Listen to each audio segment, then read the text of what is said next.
Welcome to the Building Infrastructure Systems and Sharing Lessons Learned for Future Projects. My name is Dave Rodgers. I'm a principal civil engineer at MIG, and today we have 4 presentations that are ranging from lessons around the world, local policy implementation, system retrofits, and industrial green infrastructure applications.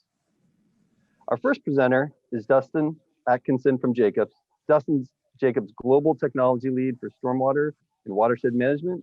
He's been helping clients with green infrastructure throughout the Puget Sound region for nearly 20 years in a wide range of services. And Dustin, thanks for presenting, and the floor is yours. Thank you, Dave. Okay, well, this is going to be a quick hit here, but I love this forum, and I wanted to basically take this as a forum to kind of have a discussion and explore a topic that we had at the global level here at Jacobs around what can we do with GSI and what we're seeing with public spaces now that we're kind of through the experimentation phase of COVID. So we've seen a lot of really great, let's see if this is moving forward. Great. Pre-pandemic, we had streetscapes and areas that were really dominated by personal vehicles. And through the pandemic, we saw obviously we need to create more space for people so that we can be physically distanced and be safe and healthy. And it's really given this great opportunity for experimentation and trying things that planners have been trying for many years, is let's reclaim some of that space from vehicles so that we can make things safe for people. But we also want to do this in a way, and that's kind of really the inspiration here, is how can we also do this in a way that protects our environment and our downstream resources? Well, one thing that came out very early, and I was very impressed with it, was NACTO came out with guidelines early in the pandemic, talking about streets for the pandemic and how you can reconfigure those for response and recovery.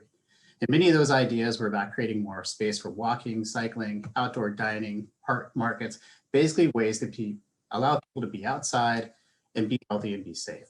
And so what's really great about that is it also gives us that vision of what life can be as we transform our transportation system away from the personal vehicle and into more areas where we might be able to reimagine what we can do with those public spaces. So this became kind of a once in a generation pop-up. We got to see a lot of great examples of ways to be able to create that space for people to move around. And here's some examples that we actually had from our English colleagues of what's being done there. So, I mean, many of these are temporary solutions and maybe perhaps inelegant, but what can be done in the future? What can be done as we transform forward? So, you see barriers taking away parking lanes. We have barriers that are very clearly closing out streets so people can use those streets in a safe manner. How can we incorporate GSI into those spaces? And here's again an example of just what's been done in Seattle. This is in the University District again. This is that idea of taking that outdoor dining and maybe temporarily taking away some of that outdoor parking spaces to reconform those. And we've seen it, I think my timing's on here, so we'll see how this works. We've seen this already happen in Seattle where we've integrated GSI with these solutions. Now this was pre-pandemic, but this is the Delridge Natural Drainage System project in West Seattle. This was SPU partnering with Seattle Department of Transportation to do neighborhood greenways to create safe biking paths and walking paths for the neighborhoods. And we incorporated GSI in this project. Now, again, this was pre-pandemic, but once the pandemic hit, these neighborhood greenways were the first streets set aside as stay healthy streets by Seattle in order to restrict traffic to only local residents and deliveries and create that open space. And many of those, 20 miles in fact, are going to be made permanent after the pandemic. So how can we take those temporary solutions and incorporate GSI? Trying to advance this slide.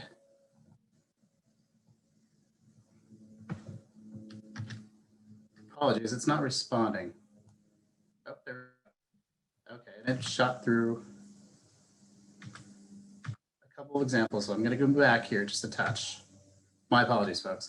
So here's an example where, basically a street was configured for the pandemic. It was a two-way street that they took away one of the lanes and made it a single direction street. So imagining what GSI could do in this condition.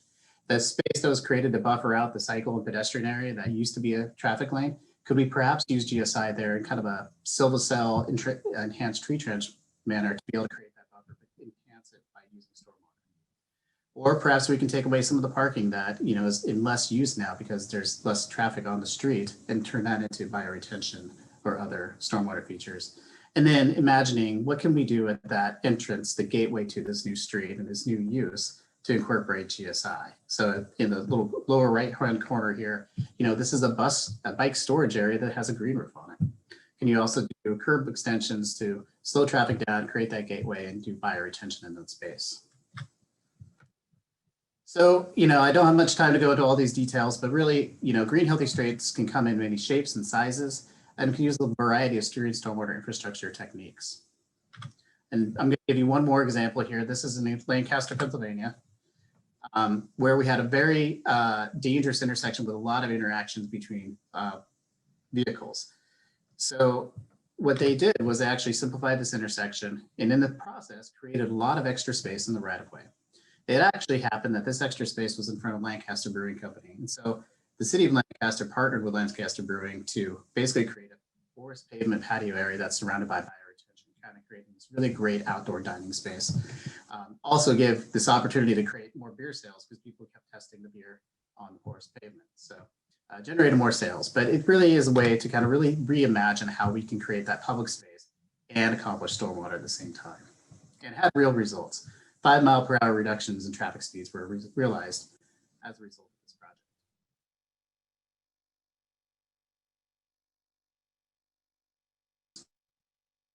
project.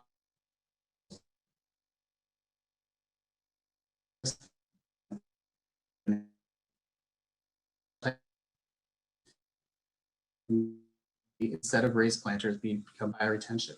And again, that area that's between the planter and parking lanes, or even if it's an excess use of lane by doing a road diet, can you configure that to incorporate bioretention?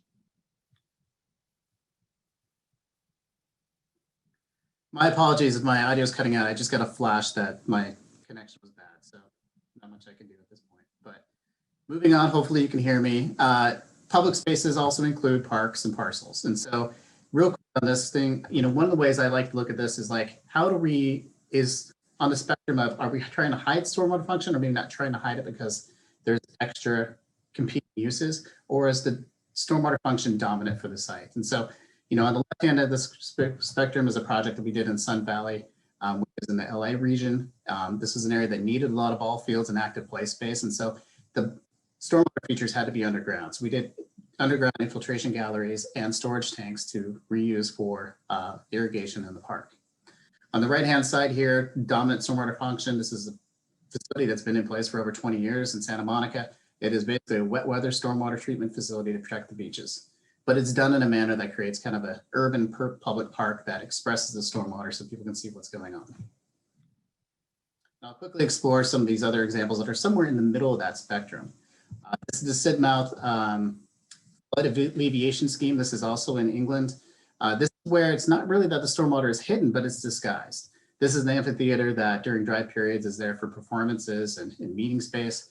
But you can just see in the background here, you have a channel that's bringing flood flows into this area to alleviate those flood flows and infiltrate them in this space during wet weather periods when people aren't using the amphitheater.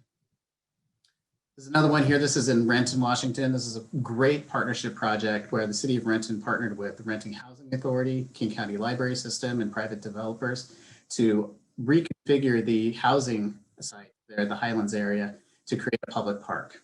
And as a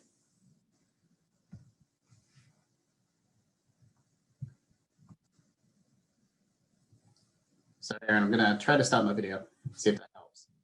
As a way to create this, to capitalize this work, we got an ecology grant to create a regional bioretention facility that was integrated into the park, created natural space in some areas by doing bioretention, but saved space for other active and passive uses by doing underground infiltration that extended the footprint of the facility and increased its performance for infiltration. And the last example is getting again further out on this spectrum of dominant stormwater function is a Georgetown wet weather facility that's being constructed now in South Seattle. This is a CSO project, but CSO really is a stormwater problem. And so much of this facility is dedicated to the active treatment of CSOs using fausted sedimentation. But King County recognizing that there is so much of an opportunity here to incorporate and benefit the neighborhood, there's also some really cool GSI features that are going to be constructed with this facility. Some cisterns to recycle and harvest rainwater, vegetative roofs, and bioretention. And it looks like my PowerPoint wants to wrap me up here quickly, but basically final lessons learned in this space is really think about a toolbox approach. There's a lot of options for GSI. They can meet a lot of different contexts. So GSI can really complement these reimagined public uses and spaces. Collaboration is the key to success. We're trying to achieve multiple benefits. Everybody here in this conference is talking about this, but it's really important to work across boundaries. And then other aspects here is outreach that empowers the community, makes them feel engaged and part of the project. So we're meeting those needs and having understandable graphics that really describe the sort of function throughout the process. Considering aesthetics and O&M at the outset and in the basis of design. And I think one of the biggest challenges and lessons learned in these projects is when you're trying to do something more, you got to find ways to fund the whole project. And so the utility may be able to pay for the stormwater functions, but you might need parks money, you may need grant money to cover the rest of it. And so in closing, I just kind of want to leave you with this quote. This is from Janine Benyus, who is one of the founders of the Biomimicry Institute. When city and forest are functionally indistinguishable, that's when we're really at home in this planet. And I think that biomimicry is a great way to look at these sort of projects as looking at the social environmental functions and mimicking what nature would bring to us, but doing it in the urban environment and context. And with that, I'm at the end of my presentation, but I look forward to further discussions around this. I think that hopefully we take this as inspiration to think about making these experiments permanent and finding ways to incorporate GSI. Thank you, Dave. Thank you, Dustin. Thank you for bringing those examples from other regions of the U.S. And our next presenters are Alison Schweitzer from King County and Christie Lovelace from City of Shoreline. As a program project manager with stormwater services at King County, Alison Schweitzer facilitates many internal and external collaborative planning efforts, supports a variety of stormwater management programs, and strives to continuously improve how people and teams work together. Alison's passionate about listening intently to everybody's unique stories, asking questions, better understand perspectives, and ensuring everybody's voice is heard. And we like to call her a silo breaker.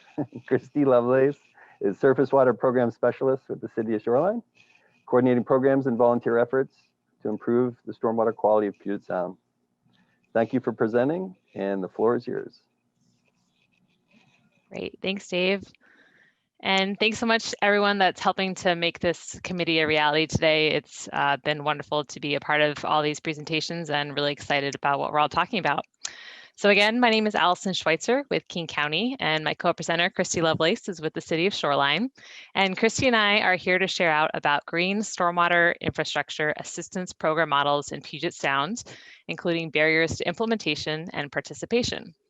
Christie and I are part of a group called STORM, which we are going to give you a bit of context to if you're not familiar with.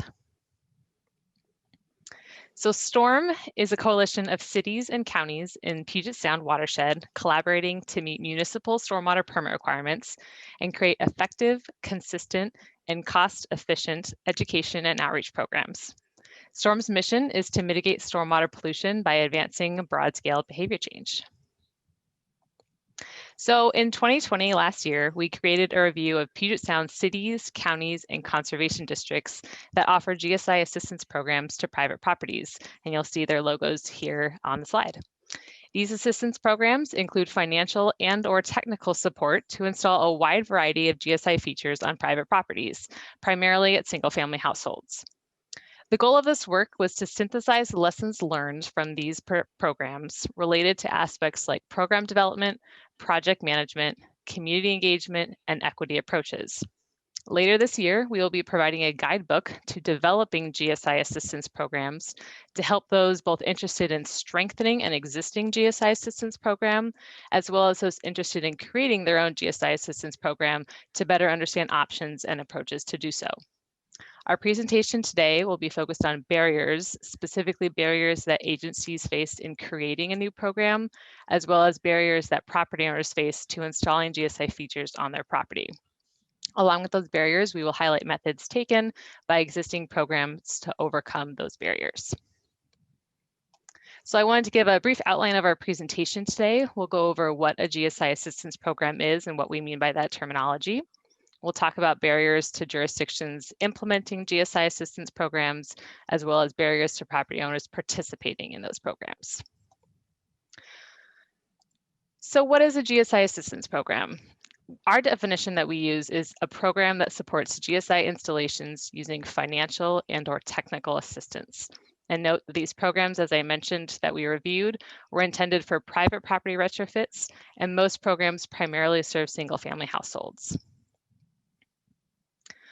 So what is offered in these GSI assistance programs? Many features can be offered in these programs, and some of them do offer more than one feature. However, the most common features that we saw in the program included rain barrels or cisterns, hardscaping removal, rain gardens, tree plantings, and conversion to native landscaping. So what is a GSI assistance program? GSI assistance programs can include financial and/or technical assistance. Financial assistance is financial incentives that are provided to property owners to help reduce the cost of installing a GSI feature. Technical assistance will involve providing property owners with the skills and knowledge to design, construct, and maintain a GSI feature. And now I'll hand it over to Christie to dive into the barriers that we learned during our surveys and research. Thank you, Alison. So as Alison mentioned, today we are focused on presenting two categories of barriers and approaches that programs throughout Puget Sound have taken to overcome them. The first category are barriers to developing a GSI assistance program. And while our review of programs that we conducted was focused on agencies and conservation districts, we do believe that these barriers extend to other organizations as well. The second category of barriers we'll discuss is barriers property owners face to participating in programs, which is of course central to program success.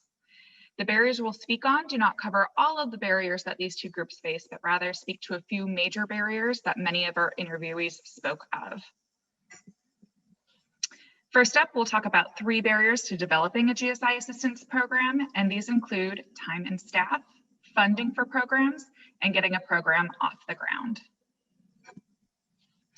Of course, capacity to start and run a GSI program is one of the top barriers. The most common way agencies overcame the barrier of time and staff was by partnering with conservation districts to run part or all of their program. Many organizations also partnered with WSU Master Gardeners and other nonprofits for support. Another strategy to overcome this barrier is to start small. GSI assistance programs are more than large incentives to install rain gardens or cisterns. There's a lot of latitude in both GSI features and options for supporting property owners. A few examples of this: you could provide a technical assistance workshop focused on a single type of GSI feature, providing a one-time distribution of native plants, rain barrels, or trees. And instead of trying to install many projects, you can focus on one high impact project at a time. The next barrier, funding the program. This is a tough one, especially in our current economic climate. For many jurisdictions, programs with stable funding came through utility fees. Many programs were also grant funded, especially new programs that were still establishing themselves. The guidebook will share insights on how to communicate the value of these programs to upper management to support justifying funding for these programs. That said, we're open to any suggestions of creative ideas or partnerships that could help overcome this barrier. And to harken back to my last slide, we encourage those interested in developing a GSI assistance program to remember that there's lots of latitude in the GSI features that you offer and also how you support property owners in installing these features. There are plenty of options that are less expensive than large financial rebates. And as we like to say, it's better to start small rather than not at all. Our final barrier to developing a GSI assistance program is getting the program started. There are many decisions to make around program protocols, data management, outreach, and evaluation. The goal of our guidebook is to take the many approaches that Puget Sound GSI assistance programs are using and synthesize them into a digestible suite of options to help simplify building a new program. Next up, we'll review major barriers property owners face to participating in a GSI assistance program. These barriers include cost, technical skills, equitable outreach, having a suitable site for a GSI feature, and contractor availability. Financial barriers. I'm sure that this is one that everyone in the room is familiar with. Financial barriers can be broken into 2 types of barriers. The first is the cost of installing a GSI feature. Any approach that reduces the total cost of an expensive GSI feature can help overcome this barrier. These approaches typically include rebates, reimbursements, cost shares, and grants. The second barrier is the upfront expense, which is a more significant barrier for lower income households. Approaches that reduce or eliminate upfront costs are important, although they appear to be an underutilized approach in our region.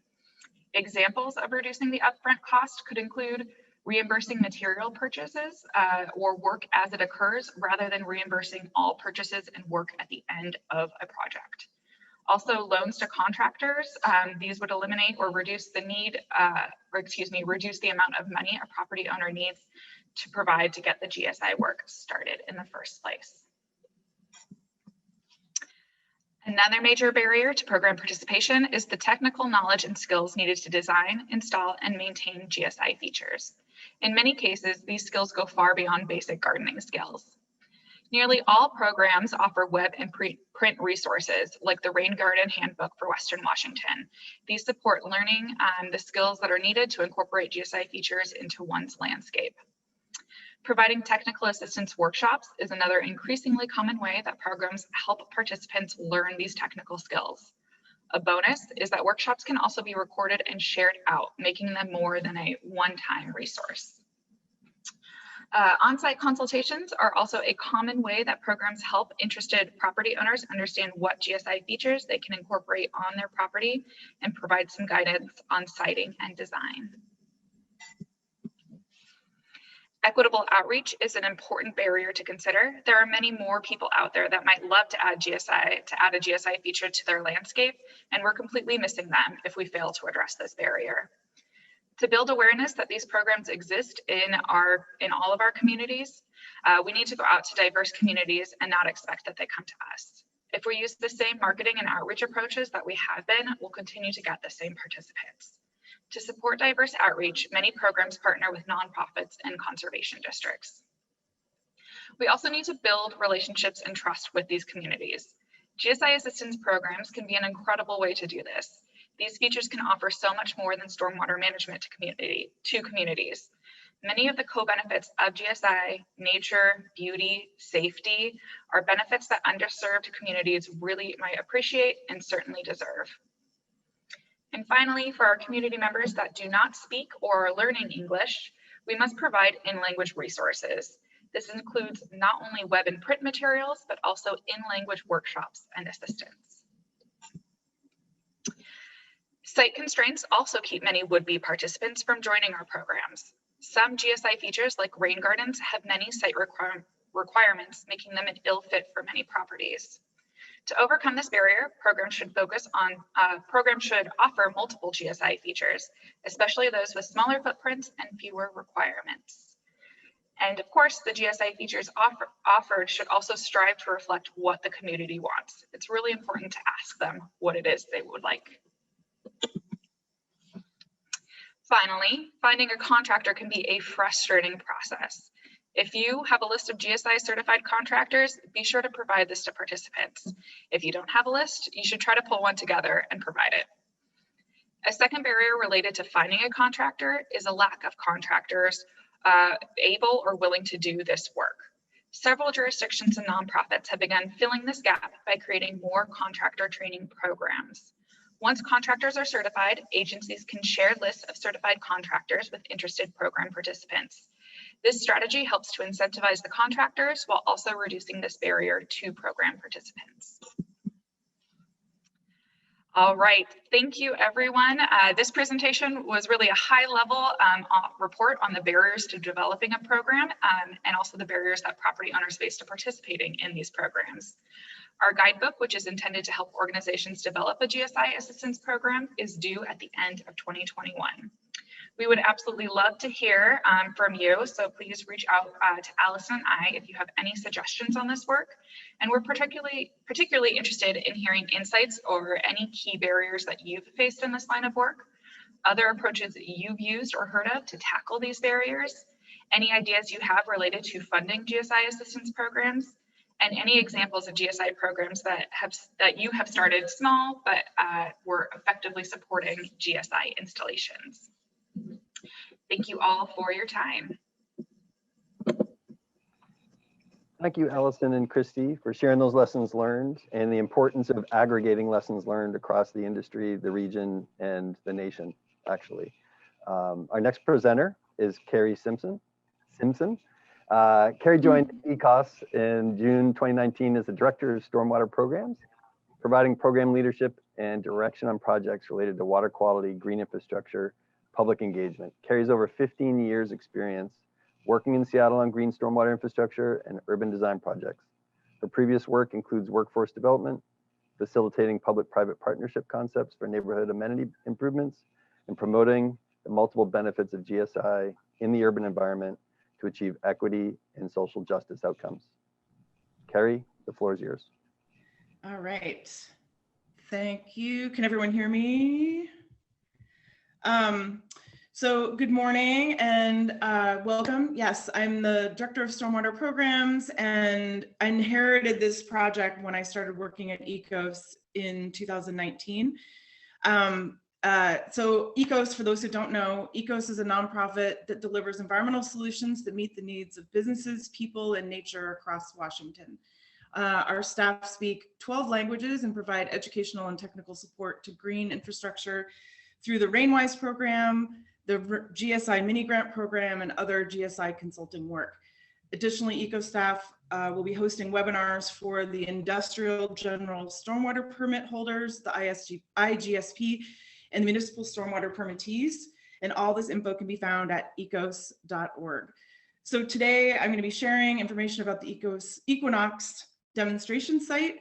Through this project, we are raising awareness about innovative nature-based solutions that mitigate flooding and stormwater pollution.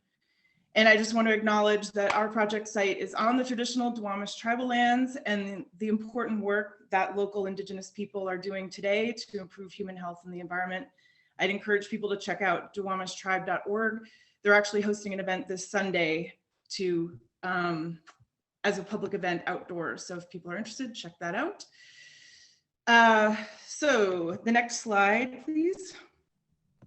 So as we all know, polluted rainwater runoff is the leading source of pollution in Puget Sound. Many of these pollutants come from vehicles, industrial activities, shipping, aircraft, other sources, and are deposited on our roadways, roofs, and other hard surfaces through air deposition. And in most areas of our built environment, when it rains, these toxins flow unfiltered to the nearest water body. In this area of Georgetown, where this site is located at 5th Avenue South and South River Street, when the Duwamish River is at a high tide, high incoming tide, it's been raining, the catch basins in the street cannot drain to the river or the CSO system and are often unable to handle the amount of water in the street, and businesses are experiencing flooding, which you can see in the bottom right picture. The Equinox artists were out in a canoe to illustrate what was happening. So additionally, businesses in the industrial areas really need solutions that work in densely developed areas without a lot of open green space. And there's not a lot of space between buildings, or with the right of way, there's often no curbs, no gutters, no sidewalks. And the systems are typically overburdened. So, and as these large roofs collect pollutants from the air, these then flow down the downspouts and onto the property and into the nearest catch basin and the stormwater system. And for businesses who have a stormwater permit, these pollutants are now their responsibility. So this whole Equinox demonstration site is a way to not only control flooding, but really actually mitigate the pollutants that are in stormwater. So next slide, please. So this is a picture of our, it's blurry and I apologize, but this is the large interpretive sign, which will be about 5 feet wide at the corner of 5th Avenue South and South River Street, which is obviously open to the public. We want people to come here. This is an outdoor GSI demonstration site that we want people to visit. So, and just if you can look at the map, you can see where this site is located was a long time ago, actually within an oxbow of the Duwamish River before it was straightened. So the irony of this whole situation is that over 100 years ago, this area was in the middle of 5,300 acres of tidal mudflats, which provided some of the best draining soils in King County. And after 1913, after the river was straightened and dredged and businesses and housing and everything moved in, those soils were covered with pavement. So, which forever altered the ability to filter stormwater. So in 2018, ECOS partnered with the Equinox Studios group to develop the first of its kind large-scale demonstration site. The goal eventually is to manage 1.3 million gallons of stormwater runoff from 62,000 square feet of roof area. So far, we've captured about 10,000 square feet, so we're about a quarter of the way through, but we are continuing to work with Sam from Equinox to keep this going. And there are over 125 artists who have rented space. And actually when they start renting, they become part of an ownership group. And so they're actually creating a sustainable, affordable arts community at the same time. So I just want to also give a quick shout out to Joe Sullivan from King County and Wendy Gable Collins from King County Graphics, who created this series of interpretive signs, which I'm going to show you next. This first phase one, like I said, is capturing almost 10,000 square feet, and which includes 4 Gradex boxes, 2 oyster shell downspout filters, permeable asphalt, permeable concrete, permeable pavers, a permeable deck with water catchment, a living wall, and an Equibox, which is like a giant Gradex. So the Gradex systems, like I mentioned, there's 4 of them. This site is, so actually one thing to note, the site is about a block from the First Avenue Bridge, and during COVID and even with the West Seattle Bridge closure, this site actually has seen a marked increase in vehicle traffic over the last year. So we kind of were expecting to see somewhat of a spike in zinc and copper and other heavy metals from the roofs. So zinc and copper is sort of our chemicals of interest that we're tracking with this project. And like I said, the dust from brake pads and other things end up on the roofs and flow down. And so when we did testing in 2019, we saw pretty high levels of zinc and copper and other heavy metals. In 2020, after the Gradex boxes were installed, we saw a 70 to 90% reduction in zinc from pre-installation. And then in 2021, we saw a continued trend of 84 to 88% reduction in copper and zinc from these systems. So they're continuing to work and perform as, oh, geez. What, why? Okay, in 2021, the Gradex filters on the living room downspouts, which is the big building at the south end of the site. Gradex filters on the living room downspouts were shown to be very effective. We were seeing total suspended solids and zinc 60 to 90 the milligrams per liter, and very high zinc concentrations around 1,000 to 2,000 micrograms per liter.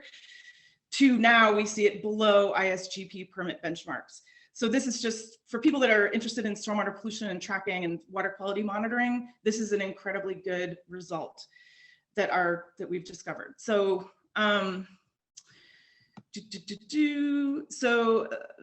yes, and we plan to have when we have more time, to give a more detailed presentation about the actual water quality results.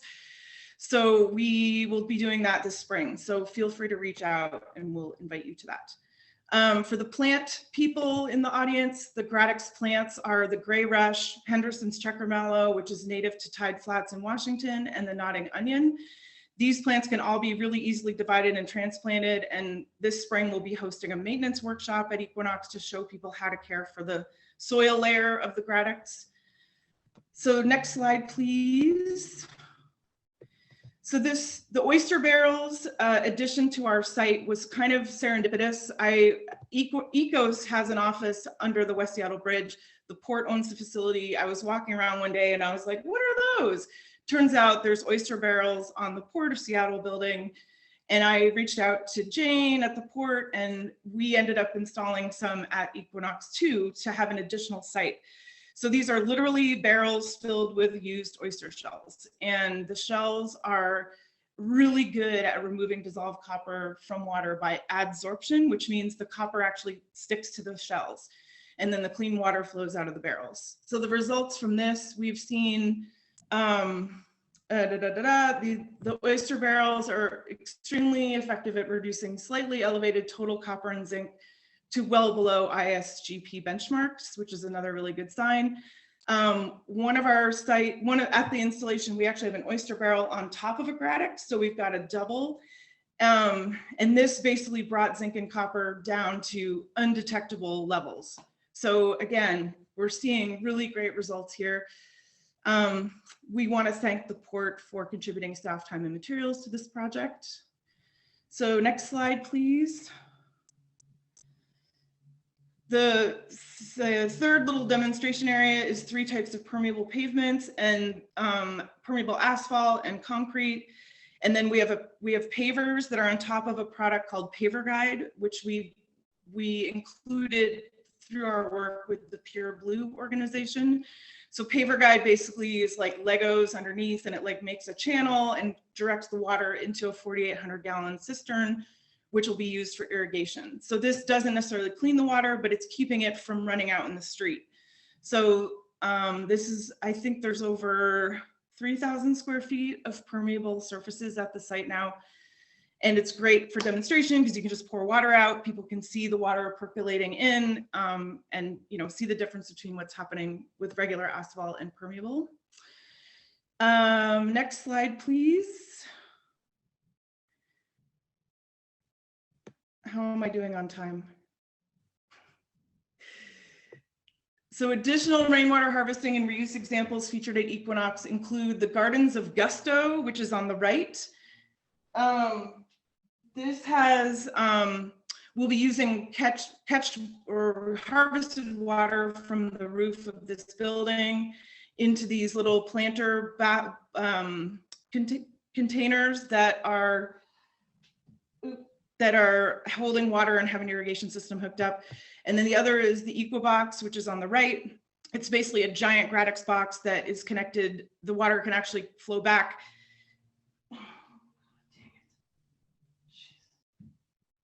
Okay, so in conclusion, so the next slide, please.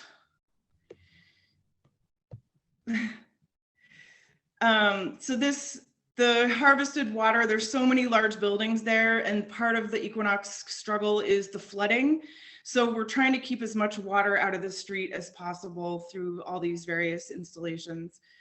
This project really highlights how we can support businesses who are seeking low cost or out of the box thinking to address these site situations, climate resilience, workforce development. ECOS has contractors that work on RainWise and GSI mini grants, and we're working to train the contractors to build these installations as well. So our staff will be available, or our contractors that we work with will be available to work with businesses to install more of these. And we have grant funding available. So we're excited to go out and meet with local businesses who are struggling with either pollution or flooding. Next slide, please. So on April 24th, we're going to welcome everyone to come to Equinox for a socially distanced ribbon cutting and self-guided tour of Equinox. And actually, if you use your phone's QR code scanner, you can snap a little, yes. Okay, so check us out. If there's any question, next slide, feel free to reach out to me. Next slide will be my contact information, and we look forward to working with people to bring this out to our area. Thank you. Thank you, Cari. It's fascinating intersection of economic, environmental, and community involvement, and we look forward to following the progress to full implementation and the incredible lessons learned that you'll bring to the Puget Sound area and beyond. So thank you for your work. Our next presenters are Shanti, Colwell, and Dylan Ahearn. Shanti Colwell is the Green Stormwater Infrastructure Program Manager for SPU, supporting the implementation of green infrastructure through the range of programs from education, policy, technical standard implementation, and retrofit. Dylan Ahearn from Herrera is a dedicated and passionate scientist working to develop new technologies to reduce our impact on our water resources in Puget Sound and around the nation. Shanti and Dylan. All right, I'll take it from here. Thank you, Dave. And I'm just going to do a quick background on our Swale and Nail project and let Dylan talk about the awesome monitoring results we have. So Swale and Yale is a project that we did in partnership with a developer. It's in downtown Seattle. Okay, next slide, Dylan. You know, as we know, and as Cari alluded to, right, stormwater is a huge problem in this area for Puget Sound. 75% of the toxic loading is from stormwater. But in our urban environment, there's not a lot of spaces for big treatment. This swale, or this project, is an example of one where we were able to find an area to do a regional treatment facility. Next slide. So this project is located in downtown. It's near the REI flagship store, if anyone knows where that is. It manages about 435 acres. Water comes down from Capitol Hill, so the 435 acres, the Capitol Hill Basin, comes down to 48-inch line and is diverted into Swale and Yale. The majority of the flow when kind of normal events will flow to Swale and Yale. Larger events, then we have a portion of it that is bypassed the project. But on average, about 60% of the flows from Capitol Hill drain to the Swale and Yale project. Next slide. So as I mentioned, this project was built in partnership with the developer. It was built in phases because the developer was building out these blocks in phases. The first set of cells were built in 2014, so that's CH4 and CH2. And then the next two cells were built in, yeah, thanks Dylan, 2019, so CH1 and CH3. And Dylan will go into which ones we monitored and what we monitored for. The other thing I want to highlight is that we have a big treatment system, it's a vortex pretreatment. So as the water comes down off of Capitol Hill, it goes into this and then is diverted into each of the 4 cells. Next. So water comes down, it's very flat down here. And so we actually have to bubble up the water. Okay, next. So it comes up, it flows over the cell. The cell is built with bioretention soils, so they're very porous. So a lot of the water actually goes through the media and into the underdrain, and then any remaining flow goes over the surface. Nice little animation there. All right, and now Dylan will describe more about the monitoring. Thanks, Shanti. How was my slide forwarding? Did I do okay? You did great. You did great. Oh, thanks. Right on time. Well coordinated. All right. Now I just can't do it for myself, apparently. There we go. All right. So I'm going to get into some of the monitoring methods. I had to cut out some of these slides because I get super excited about monitoring methods and we only have 12 minutes. So I'll blow through this and then we're going to get into the results. This is a super exciting project, a culmination of many years of work monitoring a regional treatment facility that was built in such an ultra urban setting. And the scale of it was pretty big. I've never run a system that had 9 simultaneous monitoring locations with continuous flow and automated samplers at each of them. So let's get into that a little bit. There was pressurized flow going into this system. So we had a full pipe flow. So we did a hot tap and added a velocity meter in there to assess inflow rates. At the effluent, we had, at the downstream end, we had 2 flow paths like Shanti pointed out, right? We had the surface flow path and the underdrain flow path. So traditional swale treatment and bioretention treatment. So we had 2 automated samplers at the end and 2 separate flow meters, 1 for each. And we were really lucky in this case because this system was designed to be monitored. So KPFF in Seattle got together and they knew this thing, they wanted to assess how it was going to work. And so we had AC power, we had underground vaults, we had conduit going to where we wanted to do our monitoring. It was luxurious, I tell you. So moving on to the actual monitoring we did, it was in 2 phases. First in 2016, then we went on pause for a few years and came back in 2020 when the additional swales were online. So in 2016, it was just CH2 and just CH4. And they had the same media. It was the 60% sand and 40% compost. That's the standard specification for bioretention in this region. But one received a whole lot of water, CH4, and one received just the storm flow. So this was storm end base, and this was just storm flow. Now, this first year, we didn't monitor CH4. We were just looking at CH2. So I'm going to show you those results, and then we'll move on. Hydraulically, these systems are a little special because they're not typical bioretention. Typical bioretention has a hydraulic loading rate about 6 inches per hour, 0.06 GPM per square foot. And that's pretty light. That's you're not loading them too heavily with stormwater and thus the pollutants that are associated with it. Swale and Yale had about twice as much, at least twice as much water going into it as typical bioretention. And so they were getting hit a little harder. And so that made it interesting to look at. To put this in context, put some proprietary systems out there that are used a lot, Context Storm Filter or Filterra, there's many out there. Those are smaller footprint systems that receive a lot more flow. And this just sort of shows you the scale, sort of an order of magnitude or more water going through those other systems. So I'm going to get into the chemistry here, and this really rolls up a lot of work and a lot of data in just one simple number, but here it is.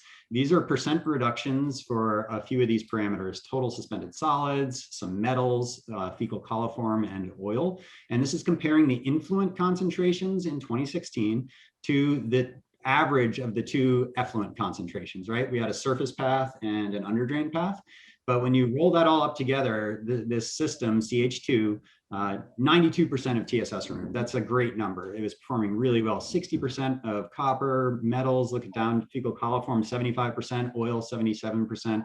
These are great results. Now let's pull this apart a little bit, and we see that the treatment was different depending on the flow path. Now this is looking at the percent reductions of just the surface pathway and just the underdrain pathway. And you can see the workhorse here was really the underdrain, right? All these great percent reductions.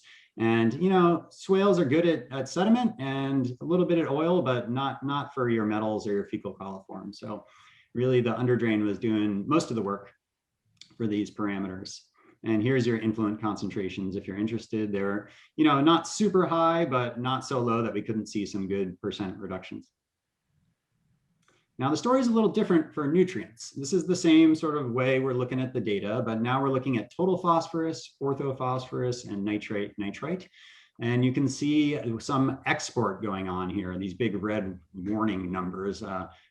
Particularly for orthophos here, 161% increase in coming out of the system. And when we break it down by pathway, we can see the underdrain is not the champ in this case, it's actually the culprit.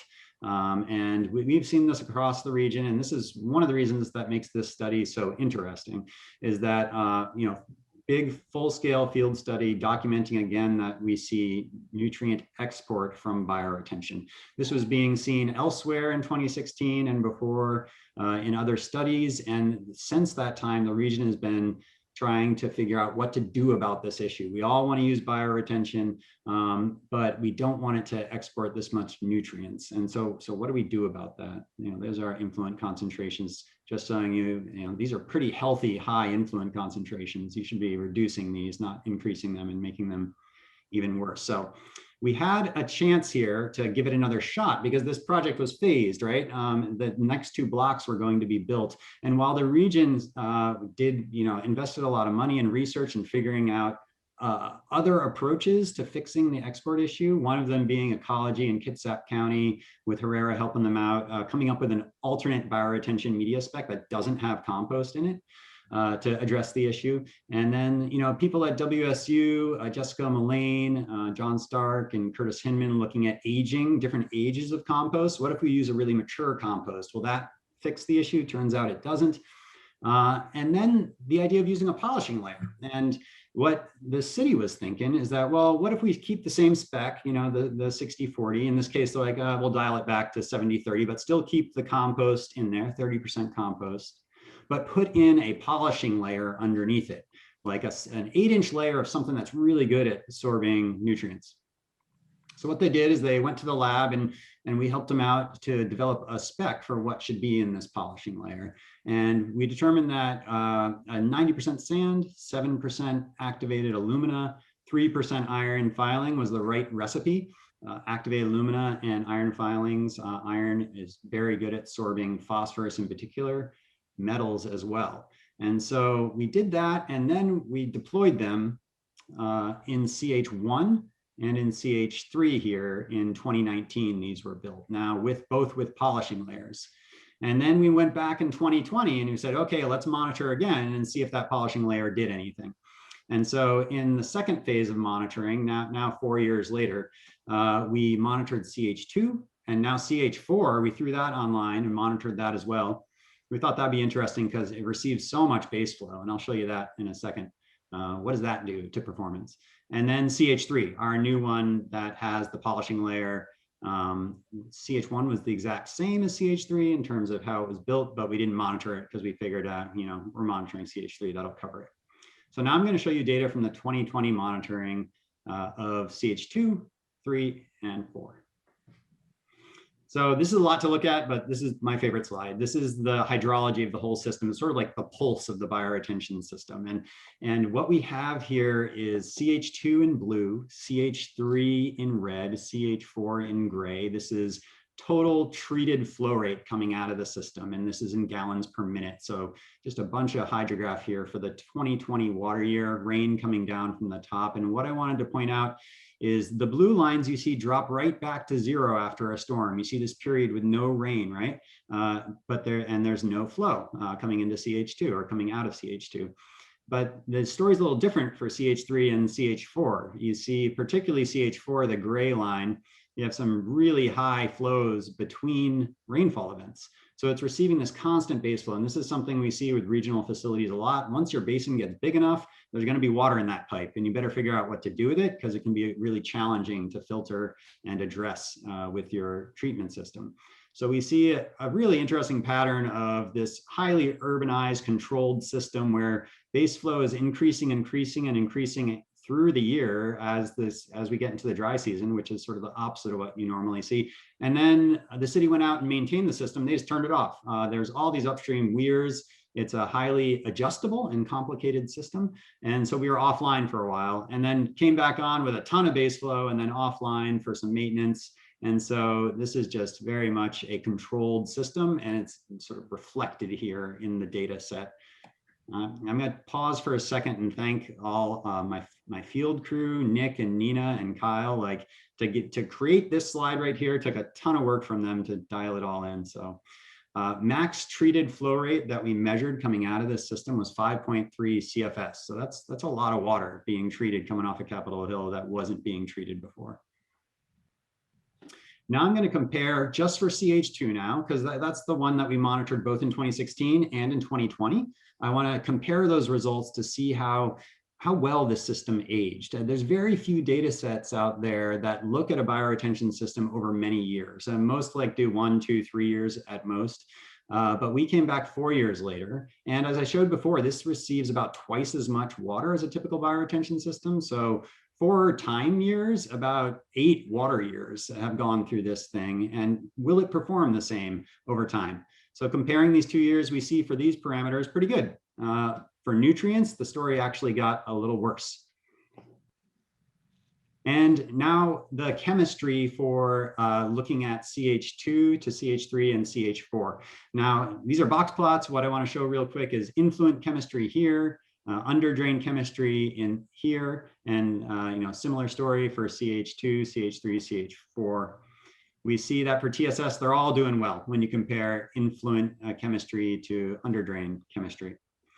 And for phosphorus, you see this is sort of the crux of it and what I want to drive home. I'm short on time here, but still exporting at CH2, 54% increase going on 4 years later. So this one's still trucking along. And it looks like here the polishing layer did its job. This one's right out of the gate. There's still compost in this media, but with the polishing layer, not only are we not exporting phosphorus anymore, we are reducing it by a large amount. And that's a really exciting result. This is the first full field scale results that have shown that. I'll fly by copper here and nitrate. I want to show because we couldn't fix the nitrate problem with this polishing layer, unfortunately. Still seeing an export of nitrate. So in conclusion, regional facilities receive base flow, live with it and learn how to deal with it. CH4, I couldn't get into it, but it didn't perform so well because it was receiving so much more water and it took a ton of maintenance to keep it going. Just a lot of sediment building up in it. So the facility itself was a really good treatment system, treating millions of gallons of stormwater a year.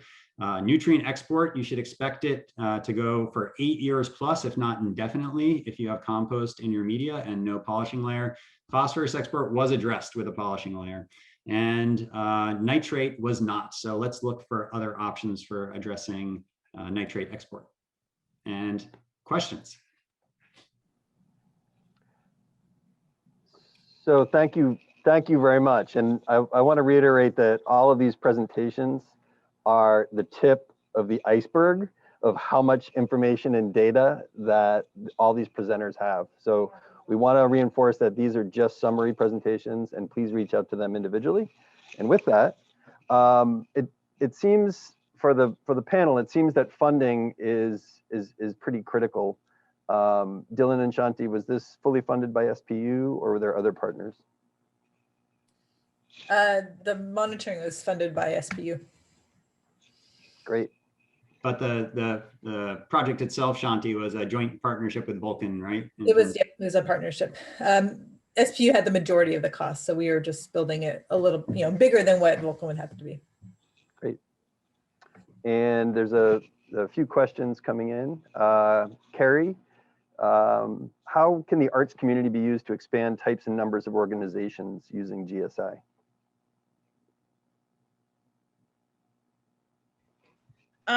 Right now, the artists at Equinox, we've put together a little maintenance crew to help us with the maintenance and ongoing watering in the summer. But I think that's a great idea to think about. I mean, there's so many different types of artists and artisans there, from welders, glass blowers, blacksmiths, art, typical art. So I think there's opportunity to have at least sculptural or kind of artistic elements incorporated into the design. Great, thank you. Dustin, the Sunset facility was a partnership with Ecology and the Housing Authority. And how have you seen nationwide the variety of partnerships for those regional systems, and how the regulatory framework? Sometimes in the Puget Sound, we have more strict regulations that we have to create a bigger facility than if we're just trying to make things better. What's your experience with that? Complicated question. Yeah, I mean, I think locally, we get hung up on some of these regional facilities with having to meet the ecology guidelines and the stormwater manual. And I know that if you listen to Chris May or others talk about like the Manchester Park, that became somewhat of a restriction on what they could do for that site. Nationally, I'm seeing a lot more. I mean, their regulations just aren't as firm as here. And there are a lot of really great equity-driven projects that are, redeveloping parks. There's a great example in Brentwood, Missouri, called Brentwood Bound. If you look at Brentwood Bound, there's a really great project about kind of a community flood protection project. But in many of those cases, what they're looking for is flood protection to help those areas. So it actually scales up those facilities even more. But that's where we really get into that intersection of kind of like the green versus the other uses, is how do you marry those kind of the blue-green infrastructure together.